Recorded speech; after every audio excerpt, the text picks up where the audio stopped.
आपण बघितलं असेल, मागच्या 4 दिवसापासून सातत्यानं माझं व्हॉट्सअपचं जे अकाउंट आहे त्याच्यावर सर्वसामान्य शेतकऱ्याचे, सर्वसामान्य विद्यार्थ्यांचे, सर्वसामान्य माणसाचे बरीचशी कामं, जसं की एखादं प्रकरण तहसीलदारकडे शेतरस्त्याच्या सुनावणीच्या बाबतीत प्रलंबित आहे त्याची कॉपी असेल, एखाद्या विद्यार्थ्याला एखाद्या गावासाठी एसटी बसची मागणी आहे, एखाद्या विद्यार्थ्याला त्याच्या कॉलेजची फीस त्या ठिकाणी देण्यासाठी काही मुदत हवी आहे त्याच्या संदर्भातलं निवेदन असेल, त्याचबरोबर कुणाला दवाखान्याची अडचण असेल, मुख्यमंत्री सहायता निधीसाठी, प्रधानमंत्री सहायता निधीसाठी केलेलं ऍप्लिकेशन असेल त्याची कॉपी असेल, हे सगळं माझं व्हॉट्सअपच्या माध्यमातून त्या ठिकाणी मी त्यांच्या संपर्कात होतो आणि ते व्हॉट्सअपवर मला बघता यायचं आणि व्हॉट्सअपवरनं ते लगेच मी संबंधित यंत्रणेला फॉरवर्ड करून त्या माणसाचं काम त्या ठिकाणी करणं मला सुलभ होतं.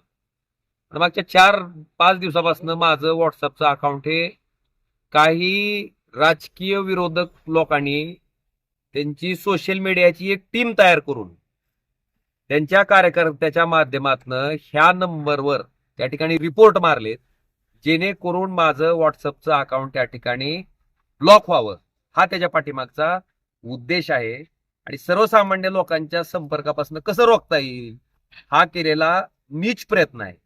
ह्याच्या संदर्भात व्हॉट्सअपलाही मी मेसेजेस केले, आपली सायबरचे जे पोलीस आहेत त्यांनाही विनंती केली की बाबा हे सगळं फार असहनीय आहे आणि ह्याच्यात माझा काही नाही, पण सामान्य माणसाची फार मोठी अडचण व्हायला लागली, त्याला माझ्यापर्यंत संपर्क करता येणार गेला, त्याला कागदपत्र पाठवता येणार गेले. मला वाटतंय या पद्धतीनं पुढच्या माणसाला कसं नामोहरम करता येईल ह्याच्यासाठी हा चालवलेला नीच प्रयत्न आहे.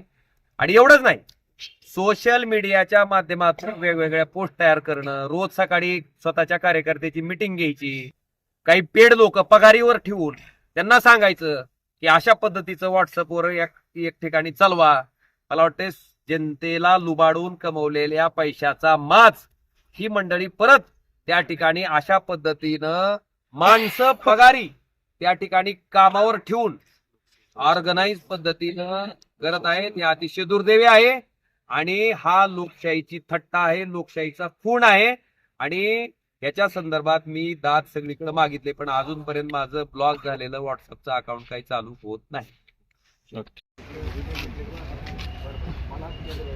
आता काहीतरी केलंय का मी?